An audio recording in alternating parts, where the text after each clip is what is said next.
상황이 오게 되면은 하나님을 찾게 됩니다. 아주 심한 병에 걸리거나 여러 가지 삶의 어려운 공경이 처해 있게 되면은 우리가 하나님께 나와서 간절히 기도하게 되는 것이죠. 그때 하나님께 우리가 회개하고 돌아오면은 여러분 우리가 모든 일들을 해결함을 받을 수 있게 됩니다.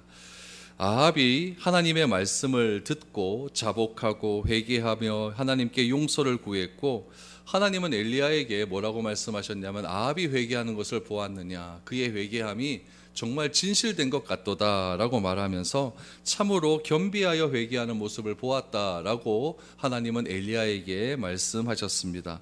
그래서 하나님께서는 아합에게 심판을 내리시는데, 그 심판이 아합의 시대에 내리지 않고 한 대를 건너가서 아들의 시대에 하나님의 심판이 아합에게 이르게 될 것이다 라고 말씀하셨습니다.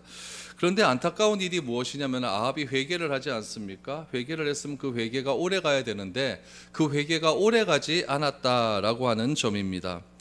아합은 하나님의 은혜로 말미암아 아람과의 두 번의 전쟁에서 큰 승리를 거두지 않았습니까? 그러나 다시 시작된 아람과의 전쟁에서, 세 번째 전쟁에서 좀 비참한 최후를 맞이하게 되죠. 아합이 비참한 최후를 맞이하게 되고 아람과의 전쟁에서 패배하게 된다라고 하는 이야기, 결국 아합은 죽게 된다는 이야기가 열왕기상 22장에서 마무리가 되는 것이죠. 여러분, 하나님께서 우리에게 뜻하지 않는 은혜를 베푸실 때가 있습니다. 그럴 때 우리가 그 뜻하지 않는 은혜를 경험했다고 한다면 빨리 하나님께 돌아와서, 하나님, 이런 은혜를 통하여 나 자신을 돌아보고 회개하게 하신 하나님께 감사합니다 라고 회개하는 자세가 필요한데, 그 은혜를 받고도 우리가 회개하지 않고 하나님께 돌아가지 않는다면 결국 죄의 대가는 크게 받는다라는 것이 이 열왕기상 22장의 내용입니다. 오늘 아합의 마지막 모습이 어떻게 되었는지 우리 22장을 한 몇 주 동안 살펴보면서 아합의 최후에 대해서 한번 살펴보겠습니다. 우리 1절 말씀을 한번 보시기 바랍니다. 아람과 이스라엘 사이에 전쟁이 없이 3년을 지냈더라. 3년 전에는 어떤 일이 있었냐면은, 아람과 이스라엘 사이에 두 번의 전쟁이 있지 않았습니까? 그런 전쟁이 있었습니다. 그 전쟁에서 아합이 큰 승리를 거두게 되었죠. 그러다가 전쟁 없이 3년간의 평화의 시대가 임했습니다. 이 평화는 누가 주신 것일까요? 하나님이 주신 것이겠죠. 평화는 하나님의 은혜가 아니면 절대 우리 인간 사회에서 일어나지 못합니다. 아합이 아람과의 두 번째 전쟁에서 아람의 왕이었던 베나닷을 완전히 진멸하지 않습니까? 그런데 베나닷이 아합에게 속임수를 쓰게 되죠. 그래서 그 속임수에 넘어가는 바람에 이 베나닷을 살려두게 되었습니다. 베나닷은 아합에게 뭐라고 속임수를 썼냐면, 지금까지 이스라엘에게 빼앗은 모든 성읍들은 다 돌려주겠다라고 이야기를 합니다. 그리고 아람의 수도였던 다메섹에 아합의 이름을 딴 거리를 하나 만들어주겠다라고 이야기를 하죠. 여러분, 우리나라에도 압구정동이라는 데가 있어요. 압구정동에 가면은, 여러분 이거 이름 들어보셨는지 모르겠는데 테헤란로라는 게 있어요. 테헤란로. 테헤란이라고 하는데 요즘 전쟁 많이 하는 이란의 수도 아닙니까? 1979년에 테헤란의 시장이 우리나라를 방문한 적이 있습니다. 그때 우리나라 서울시장하고 이 이란의 테헤란 시장하고 양해 각서를 하나 딱 따졌어요. 그래서 압구정동에다가는, 서울에다가는 테헤란로를 만들고, 이란의 수도였던 테헤란에는 서울로를 만들겠다라고 양해각서를 맺은 거죠. 그래서 양국 간의 평화를 우리가 지속하자라고 이야기를 해요. 그래서 지금도 압구정동에 가면 테헤란로가 있고, 저는 이란은 안 가봤는데 이란 테헤란에 가면 무슨 로가 있냐면은 서울로가 있습니다. 그래서 양국 간에 서로 친하게 지내자라는 것이죠. 이 아람의 베나닷 왕이 아합 왕이 때 내가 졌습니다라고 패배를 선언하면서 뭐라고 이야기하냐면은, 아합 왕이시여, 우리 아람의 수도에 와서, 우리 시리아에 와서 아합의 이름으로 길을 하나 만드십시오. 그러면은 아주 우리가 좋게 되겠습니다라고 이야기를 하죠. 그럼 아합의 입장에서는 적군의 나라에다가 자기의 이름이 있는 길거리가 하나 만들어지니까 얼마나 영광스럽겠습니까?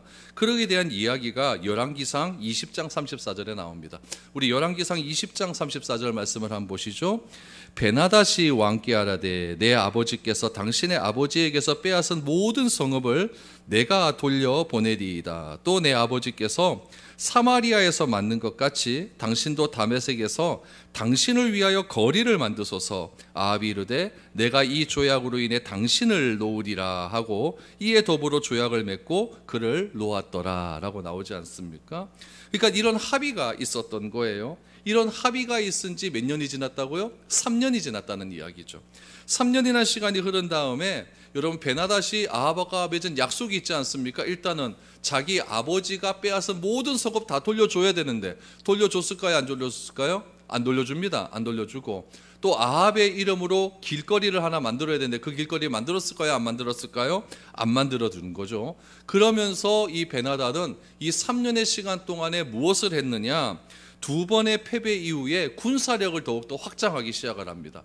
군비를 굉장히 주축하고 또한 군사력을 확장해서 지 아합에게 복수하기 위한 그런 준비를 3년 동안 차근차근 하게 된 것이죠.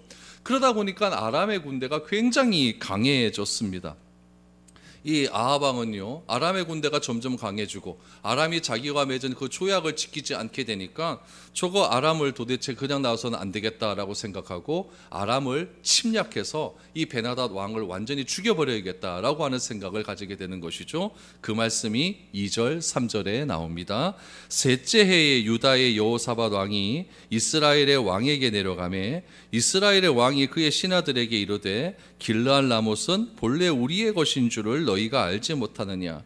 우리가 어찌 아람의 왕의 손에서 도로 찾지 아니하고 잠잠히 있으리요? 라고 말합니다.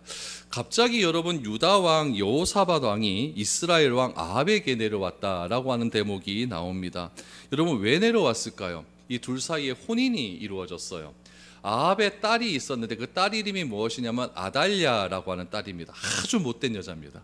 아주 못된 여자고 이 아달랴라고 하는 딸이 누구와 결혼을 하게 되냐면은 이 여호사밧 왕 여호람이라고 하는 왕자와 결혼하게 됩니다. 그럼 둘 간에 뭐가 된 거예요? 사돈이 된 거죠. 사돈을 맺었어요. 사돈을 맺어서 여호사밧 왕이 사돈집에 잠깐 놀러 온 겁니다. 놀러 왔더니 이 아합 왕이 여호사밧 왕에게 뭐라고 이야기하냐면 사돈어른 잠깐 한번 보십시오. 저 다메섹의 저 아람 왕 베나닷이라고 하는 왕이 있는데 저 왕이 우리에게 주기로 한 성읍을 주지 않습니다. 그 성읍이 2절에 보니까 뭐라고 나옵니까? 길르앗 라못이라고 하는 성읍이에요. 이 길르앗 라못이라고 하는 성읍을 주지 않습니다. 이 성읍 원래 우리 건데 저 베나닷 왕이 주지 않으니까 우리가 빼앗아야 되는 것 아니겠습니까? 라고 여호사밧 왕에게 이야기를 하게 된 것이죠. 원래 여러분 이 길르앗 라못이라고 하는 이 땅은요 어디에 있는 땅이냐면은 요단강이 있고 요단강 동편에 그러니까 이스라엘 백성들이 요단강을 이렇게 건너오지 않습니까? 요단강 건너오기 전에 땅이 요단 동편이에요. 요 요단 동편 갓지파의 땅이에요. 그런데 요 갓지파의 땅 길르앗 라못이 어떻게 지나가냐면은 저기 홍해로부터 해고 저기 북쪽까지 왕의 대로라고 하는 도로가 있습니다. 그 도로를 지나가는 통로에 길르앗 라못이 있는 거예요. 여러분 길가에 아주 중요한 도속도로 통로에 한 도시가 있는 것은 이건 굉장히 교통적으로 아주 중요한 도시거든요. 이 도시가 너무너무 중요했기 때문에 솔로몬 시대 때는요 12명의 그 아주 유명한 지도자들을 보내서 이 길르앗 라못을 철저하게 지켰다는 이야기죠. 그러다가 이 베나닷 다스릴 때에 이 베나닷 아버지가 이 길르앗 라못을 다 빼앗아 가버린 거죠. 그러니까 그거 빼앗아 가버렸는데 이 아합과 베나닷 사이에 전쟁을 하고 난 다음에 베나닷이 지고 나니까 이 길르앗 라못을 아합에게 다시 주겠습니다라고 약조를 맺은 거예요. 그런데 이 약조를 맺지 않고 이거 안 주겠다 그러니까 마침 사돈이 내려오는 그때를 틈타서 이 아합 왕이 뭐라 그러냐면 사돈 우리가 저 길르앗 라못을 빼앗아야 될 때니까 이 사돈 당신은 내가 전쟁할 건데 나하고 같이 싸우겠습니까? 안 싸우겠습니까? 라고 이렇게 이야기를 한 거죠. 그러니까 남북 간에 서로 협조를 해서 저 베나닷 왕을 치자라고 이렇게 제의를 하게 되었던 것입니다. 그러면 아합 왕이 사돈이 아들집이 딸집이 이렇게 총하니까 이 여호사밧이 뭐라고 하겠습니까? 알았습니다. 우리 같이 한번 싸웁시다. 이렇게 얘기를 하는 거죠. 그 이야기가 오늘 보면 4절에 나옵니다. 여호사밧에게 이르되 당신은 나와 함께 길르앗 라못으로 가서 싸우겠느냐? 여호사밧이 이스라엘 왕에게 이르되 나는 당신과 같고 내 백성은 당신의 백성과 같고 내 말들도 당신의 말들과 같으나이다 라고 말합니다. 싸우겠다는 얘기입니까? 안 싸우겠다는 얘기입니까? 싸우겠다는 이야기죠. 그래서 여호사밧은 아합의 요청에 응하게 되었고 아람과의 전쟁을 하게 되는 것입니다. 그래서 북이스라엘과 남유다가 동맹을 맺고 누구를 치자? 베나다를 치자, 아람이라고 나라를 치자, 그래서 길르앗 라못을 다시 뺏자, 이런 합의를 하게 된 것입니다. 여기서 우리가 생각해야 될 게 있어요. 여러분, 여호사밧 왕은 좋은 왕입니까? 나쁜 왕입니까? 좋은 왕이에요. 그러니까 이스라엘 땅에도 유다 땅에도 꽤 좋은 왕이 몇 명 있지 않습니까? 여호사밧 왕도 좋은 왕이었고, 요시야 왕도 좋은 왕이었고, 히스기야 왕도 좋은 왕이었고, 몇몇 좋은 왕이 있었는데 그 중에 좋은 왕이 여호사밧이었다는 얘기예요. 여호사밧 왕은요, 왕위에 오르자마자 하나님 중심으로 거룩한 막 개혁을, 막 종교 개혁을 막 하기 시작을 했거든요. 그래서 나라를 깨끗하게 정리하고 하나님께서 복을 주셔서 여호사밧의 유다 군대는요, 굉장히 군사력이나 경제력이나 압도적인 우위를 차지하고 있었던 그런 시대였거든요. 그런데 여호사밧이 대표적인 우상 숭배자인 아합과 뭘 맺습니까? 사돈을 맺어버리는 거예요. 이것부터가 원래 잘못된 건 아닙니까? 사돈을 맺고 우상 숭배자인 아합에 하는 제안을 받아들였다는 이야기예요. 여러분, 이 일이 훗날에 여호사밧에게 큰 불씨가 되고 만다는 이야기예요. 이스라엘과 유다와 혼인을 맺고 군사적인 협약을 맺기 위해서 이 참된 신앙인이었던 여호사밧 왕이 먼저 행해야 될 것은 무엇이었냐면 하나님께 일단 물어봐야 되는 거예요. 하나님, 이 전쟁을 내가 싸워야 돼도 되겠습니까? 안 되겠습니까?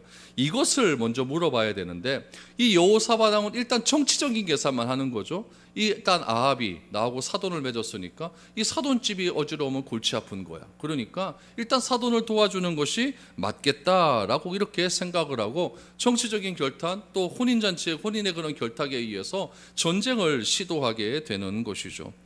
그러나 여러분, 이런 것들은요, 하나님의 뜻에 전혀 맞지도 않은 것이었고 정치적인 논리로 이루어지는 연합은요, 굉장히 악한 결과를 맞게 됩니다. 여러분, 우리는 생각하기에 이래요. 어떤 계획을 세웠어요. 그 계획을 세우고 과정이 있고 결과가 있지 않습니까?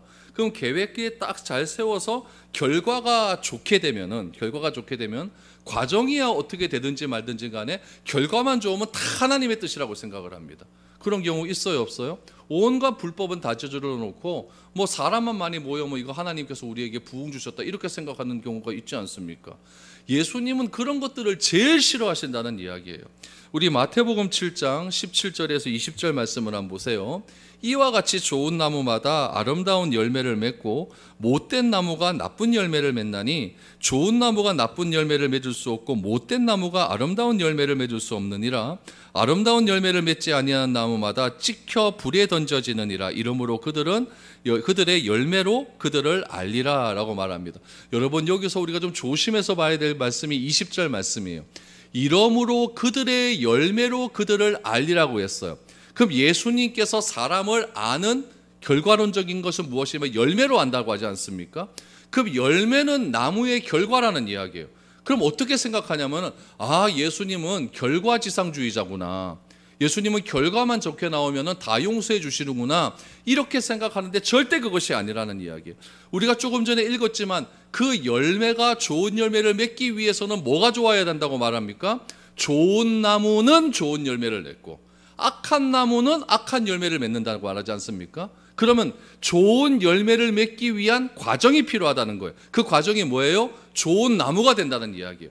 좋은 나무가 될 때 좋은 열매가 맺는 것이고 나쁜 나무가 되면 나쁜 열매가 맺는 것인데 우리는 항상 뭐에 집중하냐면 열매에만 집중을 해요.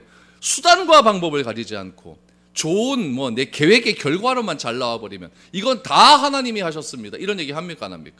다 한다는 이야기예요. 주님은 결코 그것을 원하지 않아요. 우리가 어떤 사람이 되기를 원하느냐? 좋은 사람이 되기를 원하는 거예요. 하나님의 뜻에 맞는 사람이 되기를 원하는 거예요. 그런 사람이 될 때 그에게서 나오는 모든 결과가 좋은 열매, 하나님의 뜻에 맞는 열매가 나오는 것이지 나는 나쁜 열매, 나무가 되놓고 좋은 열매를 바라는 것은 결코 그건 잘못되었다는 거예요.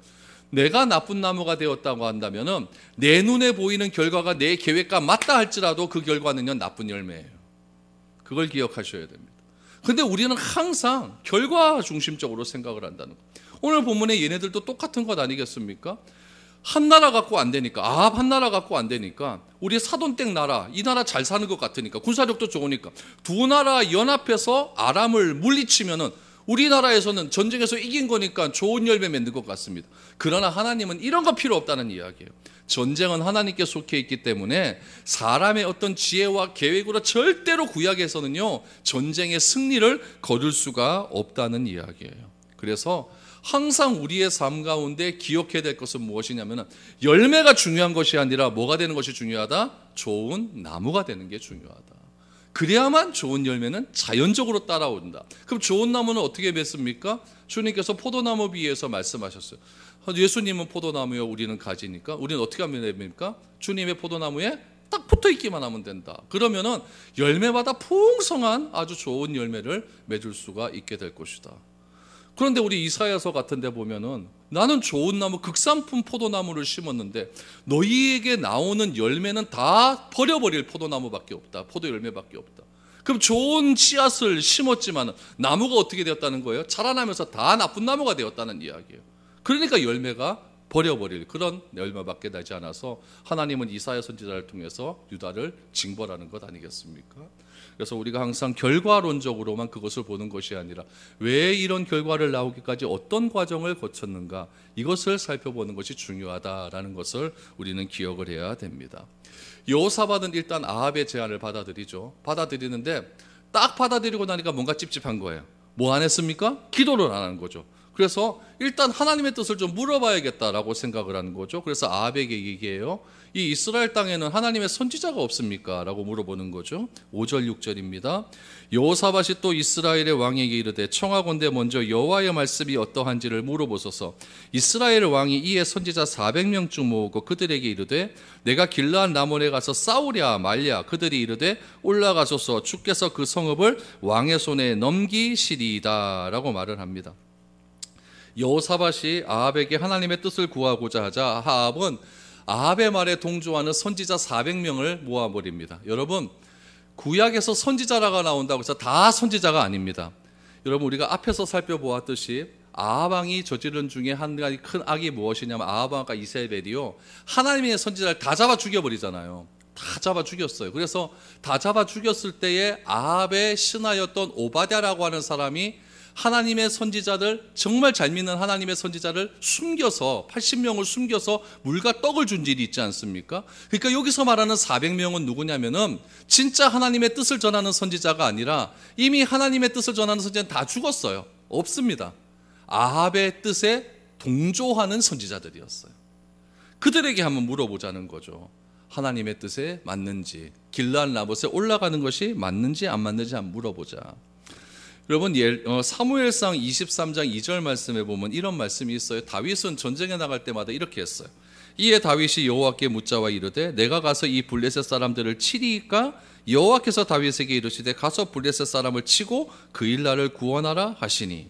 그러니까 구약시대 때는요, 전쟁하면 무조건 누구에게 물어본다? 하나님께 물어보는 거죠. 그러니까 여호사밧이 이런 것을 알기 때문에 선지자를 한번 데리고 와봐라. 그래서 400명을 딱 데리고 왔다라는 이야기죠. 400명을 데리고 와서 묻는 겁니다. 길르앗 라못에 가서 어떻게 해야 되냐, 이 길르앗 라못에 가서 싸우면 승리를 할 수 있을까, 승리할 수 없을까, 이렇게 물어보았다는 이야기죠. 그럼 이 400명의 선지자는 하나님을 두려워하는 선지자들이 아니었기 때문에 길르앗 라못에 가서 싸우라 그럴까요, 말라 그럴까요? 싸우라 그럽니다. 싸우면 승리하겠다라고 말을 합니다. 근데 여호사밧이 가만히 생각해 보니까 이것도 더 찝찝한 거예요. 저 400명이 어떻게 한결같이 다 아합의 말에 동조하는 그런 말을 할까라고 생각을 하는 거죠. 그래서 여호사밧이 아합에게 묻습니다. 이 400명 말고 또 다른 사람 없습니까? 라고 했더니 이 아합의 행동을 한번 보시기를 바랍니다. 여러분, 이 아합의 행동이 정말 재밌습니다. 7절 8절을 보세요. 여호사밧이 이르되, 이 외에 우리가 물을 만한 여호와의 선지자가 여기 있지 아니하니까. 이스라엘 왕이 여호사밧 왕에게 이르되, 아직도 이물라의 아들 미가야 한 사람이 있으니 그로 말미암아 여호와께 물을 수 있으나 그는 내게 대하여 길한 일은 예언하지 아니하고 흉한 일만 예언하기로 내가 그를 미워하나이다. 여호사밧이 이르되 왕은 그런 말씀을 마옵소서라고 말을 합니다. 아합이 주춤주춤하다가 미가야라고 하는 선지자가 있는데 금마 그거는요 내가 싫어하는 말만 합니다. 그래서 내가 그를 미워합니다. 그래서 400명 데려오라 그럴 때 그 미가야는 빼고 데리고 오라 그랬습니다. 이렇게 얘기하는 거예요. 그러니까 여러분 이 말이 무엇이냐면은 우리가 성경을 읽다가다 보면은 참 위로가 되는 말이 있어요 없습니까? 있어요. 근데 어떤 말씀을 딱 보면 요거는 좀 뺐으면 좋겠어요. 그런 말씀이 있습니까 없습니까? 있어요. 그럼 그런 말씀 딱 나오면 어떻게 합니까? 통과. 통과. 그리고 내가 원하는 말씀만 딱 읽는 거예요. 그러니까 이 성경 66권의 이 말씀은요 다 내게 유익한 말씀입니다. 나를 책망하는 말씀도 있고 나를 칭찬하는 말씀도 있고 유익하게 하는 말씀도 있는데 칭찬하고 유익하게 하고 위로하는 말씀만 내가 골라서 읽고 나를 책망하는 말씀은 내가 못 읽겠다라고 하는 것이 이 아합과 똑같은 이야기예요. 아합이 뭐라고 이야기합니까? 그는 내가 싫어하는 말만 예언하기로 내가 그를 미워하나이다. 그럼 여러분 하나님께서 우리를 책망하는 말씀하면 여러분 하나님 미워하실랍니까? 그러면 안 되잖아요. 그러니까 여러분 아합은요 어린아이와 같은 믿음을 가지고 있는 거예요. 아이들은요 어릴수록 자기에게 유리한 말만 듣습니다. 여러분 요만한 애들을 막 뭐라고 해보십시오. 그럼 뭐라고 합니까? 왜 나만 뭐라 그래? 쟤도 잘못했는데 왜 나만 뭐라 그래? 이렇게 하는 말 들어봤어요? 안 들어봤어요? 이게 다 어린아이기 때문에 그래요. 그런데 어른들도 이렇게 말하는 사람이 있어요. 30대고 40대고 50이 되어서도 무엇인가 책망을 하면 왜 나한테만 그럽니까?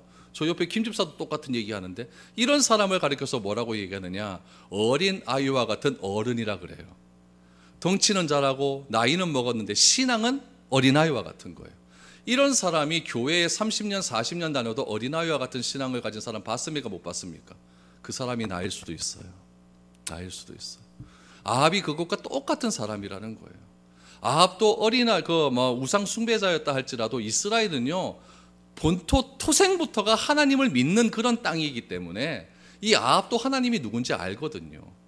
그럼 하나님이 하시는 말씀은 내가 받아들여야 되는데 이 미가야는 아합이 원하는 말은 하지 않고 자꾸 아합에게 책망하고 아합에게 자꾸 이상한 하지 말라는 얘기만 하니까 내가 그를 미워하여서 400명 오라 그럴 때 나는 그 사람은 빼놓고 왔습니다 라고 말할 정도로 여러분 그렇게 아합은 진짜 어린아이와 같은 그런 신앙을 하고 있었다라는 이야기예요. 바라건대 여러분들은 하나님의 말씀을 읽다가 책망하는 말씀이 나오면은 다 하나님 말씀 딱 놔두시고 여러분 기도하시기 바랍니다. 그래서 하나님 이 말씀을 나에게 오늘 읽게 하신 이유가 무엇인지 내가 잘 깨달아서 그 말씀 앞에 내가 무릎을 꿇을 수 있도록 하나님 도와주옵소서라고 이렇게 기도하는 것이 성숙한 그리스도인이지. 여러분 내가 좋아하는 말씀만 받고 여러분 이런 거 많이 하잖아요. 우리 신년에 보면 제비뽑기 하지 않습니까? 말씀 뽑기 합니까 안 합니까? 말씀 뽑아가지고 그거 딱 보고 난 다음에 이게 1년 동안 나를 지켜주는 말씀이다라고 이렇게 얘기합니다. 그 말씀 뽑는 그 카드를 만드는 회사가 우리를 책망하는 그런 말씀 적겠습니까 안 적겠습니까? 절대 안 적죠. 너에게 복 준다, 자사손손 복을 줄 것이다, 들어가도 복을 받고 나가도 복을 받고 이런 말씀만 딱 적어갖고 팔아먹는 거예요. 이게 아주 나쁜 일들이죠. 그래서 하나님 말씀 우리가 뽑기 해서 그렇게 하나님 말씀을 받는 것이 아니라 이 성경 66권 전체를 우리가 매일매일 읽으면서 책망되는 말씀도 아멘으로 받으시고 위로하는 말씀도 아멘으로 받으시고 격려하는 말씀도 아멘으로 받으셔서 그렇게 나 자신을 되돌아보는 그런 우리 순화의 도구로 삼는 것이 맞는다라는 이야기예요. 여호사밧이 아합의 말을 듣고요 아합을 설득합니다. 이 미가야 빨리 데려오라 그러십시오. 그래서 미가야를 불렀습니다. 뭐라고 이야기할까요? 9절 10절입니다. 이스라엘의 왕이 한 내시를 불러 이르되 이물라야의 아들 미가야를 속히 오게 하라 하리라. 이스라엘의 왕과 유다의 여호사밧 왕이 왕복을 입고 사마리아 성문 어기 광장에서 각기 왕자에 앉아 있고 모든 선지자가 그들 앞에서 예언을 하고 있는데 라고 말합니다.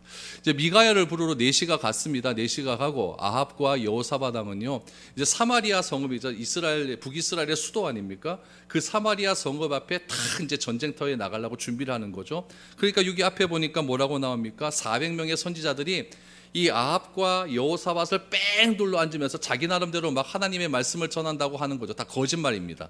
다 예언을 하는데 여기서 여러분 퍼포먼스가 나오는 거예요. 여러분 11절 12절 보니까 그들이 어떤 퍼포먼스를 이야기하느냐. 그나아나의 아들 시드기야는 자기를 위하여 철로 뿔들을 만들어 가지고 말하되 여호와의 말씀이 왕이 이것들로 아람 사람을 찔러 진멸하리라 하셨다 하고 모든 선지자도 그와 같이 예언하여 이르기를 길르앗 라못으로 올라가 승리를 얻으소서 여호와께서 그 성읍을 왕의 손에 넘기시리이다 하더라 라고 말합니다. 여러분, 전쟁을 하기 위해서 항상 뿔을 이렇게 만들거든요. 그리고 우리 시편에도 보면 여호와는 그는 나의 산성이요 나의 뿔이시요 나의 방패시요 승리라고 하지 않습니까? 그 뿔이 상징하는 건 뭐냐면 승리를 상징하는 거예요. 그래서 우리 성막에도 보면은 이 뿔이 이렇게 있거든요. 그 뿔을 탁 만지게 되면 하나님께서 그 죄를 용서하신다라고 하는 그런 개념도 나오거든요. 근데 여기서 보면 거짓 선지자 400명 중에 하나 시드기야라고 하는 사람이 있는데 뿔을 하나 딱 만들어 오는 거죠. 그 뿔을 왜 만들었을까요? 이제 승리를 한다 이겁니다. 그러면서 그 뿔을 막 만지면서 자기 나름대로 막 어떤 막 감정을 동요시키기 위한 어떤 자기의 행동을 막 보여주기 시작하는 거예요. 그래서 막 철뿔까지 가지고 와서 흔들면서 춤을 추면서 우리는 반드시 길르앗 라못을 빼앗아 올 것이다, 승리할 것이다 라고 하면서 막 춤을 추며 난리를 벌이게 되는 것이죠. 여러분, 거짓 선지자의 특징은 무엇이냐면요, 내가 듣고 싶은 말만 하는 사람이 거짓 선지자입니다. 그래서 여러분, 이단들 보면 항상 내가 듣고 싶은 말을 해. 나 따라오면 너 모든 문제가 해결돼. 나에게 기도받으면 네 모든 문제가 다 해결될 거야. 뭐 이런 얘기하는 것들이 얼마나 많은지 모릅니다. 내가 듣고 싶은 말만 하면서 그것이 하나님의 말씀인 것처럼 아주 보기 좋게 포장을 잘 한다는 이야기죠. 안전하지도 않은데 안전을 말하고요, 멸망한 것 뻔한데도 멸망하지 않는다고 말을 하고, 또 잘 될 것이라고 막 헛된 기대감을 막 부풀어 오르게 만드는 사람들이 거짓 선지자죠. 그러니까 이런 선지자들은요 인기가 많아요. 왜냐하면 내가 좋아하는 말만 다 해주니까 얼마나 인기가 좋겠습니까? 그러니까 그 사람을 사람들이 자꾸 좋아하게 되는 거예요. 아합도 똑같은 거예요. 아합도 자기에게 좋은 말만 하니까 이 시드기야가 길르앗 라못 반드시 전쟁하면 승리할 겁니다. 뿔을 만들어서 막 뿔 가지고 와서 막 춤을 추고 난리를 피니까 여러분, 아합이 얼마나 기분 좋아하겠습니까? 그러나 하나님은요 이런 부분에 대해서 철저하게 경계하십니다. 이런 거짓 선지자들이 정말 많이 나왔던 데가 언제였냐면 예레미야가 활동하던 시대였어요. 우리 예레미야 23장 16절 17절 말씀을 보시기 바랍니다.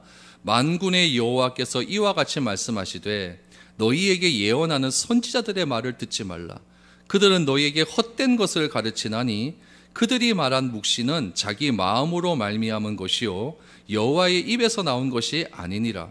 항상 그들이 나를 멸시하는 자에게 이르기를 너희가 평안하리라 여호와의 말씀이니라 하며 또 자기 마음이 완악한 대로 행하는 모든 사람에게 이르기를 재앙이 너희에게 임하지 아니하리라 하였느니라 라고 말을 했다는 거예요.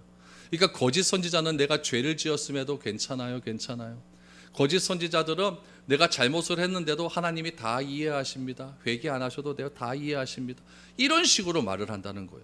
이런 사람을 경계해라 라고 하나님은 예레미야 선지자를 통해서 말씀하고 있는 것이죠. 결국은요, 이스라엘에 하나님을 떠난 사람이 너무나 많았기 때문에 이 거짓 선지자들이 득세를 할 수밖에 없었다라는 겁니다. 여러분, 우리가 분별해야 될 것은 하나님의 사람과 하나님의 사람이 아닌 거짓 선지자를 분별할 수 있는 능력을 달라고 기도하셔야 됩니다. 기독교 방송의 설교라고 다 맞는 게 아니에요. 제가 그때도 말씀드렸죠. 잘못된 사람이 이단과 같은 그렇게 막 이단 조사를 하는 그런 사람들도 와서 설교 다 하더라고요. 그런 것들을 여러분 가만히 들으면서 분별할 수 있어야 돼요. 저 사람 저 설교 잘못되었다라고 분별할 수 있어야 되지, 그냥 방송에서 나온 거 다 맞다 그러면서 아멘 아멘 아멘 하면서 막 그렇게 해버리다가는 아합과 같은 그런 꼴을 당할 수밖에 없다라는 것을 꼭 기억할 수 있기를 바랍니다. 여러분, 400명이 하는 말을 의심한 여호사밧의 분별력이 우리에게도 있어야 된다는 거예요. 이 땅에 이 400명밖에 없느냐, 다른 선지자가 없느냐, 이렇게 말할 수 있는 분별력이 우리에게 있을 때 우리가 이 험준한 세상 가운데 하나님의 바른 말씀을 붙들고 살아갈 수 있는 것이지, 무조건 여러분 다 좋다고 나에게 좋은 말씀만 한다고 그것이 다 맞는 것은 아니다라는 것을 꼭 기억할 수 있기를 바랍니다. 요즘 너무나 많은 정보가 있지 않습니까? 너무나 많은 정보 속에서 그 정보가 진짜 맞는지 안 맞는지 여러분 분별도 안 가는 그런 시대를 살아가고 있습니다. 여러분, 어저께 서울의 아주 대형 교회에서 새벽기도 방송을 하는데 잘못된 인터넷 그 바이러스를 누가 심었어요. 교회 인터넷 서버에다가. 그래갖고 한 2분 정도요 인공기가 나오게 만들어 버렸어요. 설교를 하는데 인공기가 만들어 나가서 교회가 좀 난리가 났습니다. 그래서 이거 가지고 누가 이걸 침투했느냐. 요즘 이런 시대입니다. 교회 생방송으로 인터넷으로 방송하는데 인공기를 거기다 넣어버려 가지고 막 이상한 노래를 만들어 나오게 만들고 그런 시대를 요즘 살아가고 있어요. 그러니까 우리가 까딱 잘못하면 다 넘어가 버리고, 그럼 그 교회 그 인터넷 방송 듣던 사람들이 아, 저 교회는 공산당이다 이렇게 생각합니까? 절대 그것도 아니지 않습니까? 그래서 오늘 나온 그건 기사를 보니까 그 교회에서 발표를 했는데 이거는 틀림없이 다른 데에서 누가 들어와 가지고 인터넷 해킹을 한 것이다. 그래서 지금 조사 중에 있다. 경찰에 신고를 해야 된다. 이렇게 지금 나오고 있더라고. 그러니까 이런 혼탁한 시대에 우리가 말씀을 잘 분별하지 않으면 금방 넘어갈 수밖에 없는 겁니다. 그래서 하나님의 뜻을 잘 분별해 나갈 수 있는 저와 여러분들이 되어서 여러분 바른 하나님의 말씀으로 바르게 신앙생활 할 수 있는 우리 모두가 될 수 있기를 축복드립니다.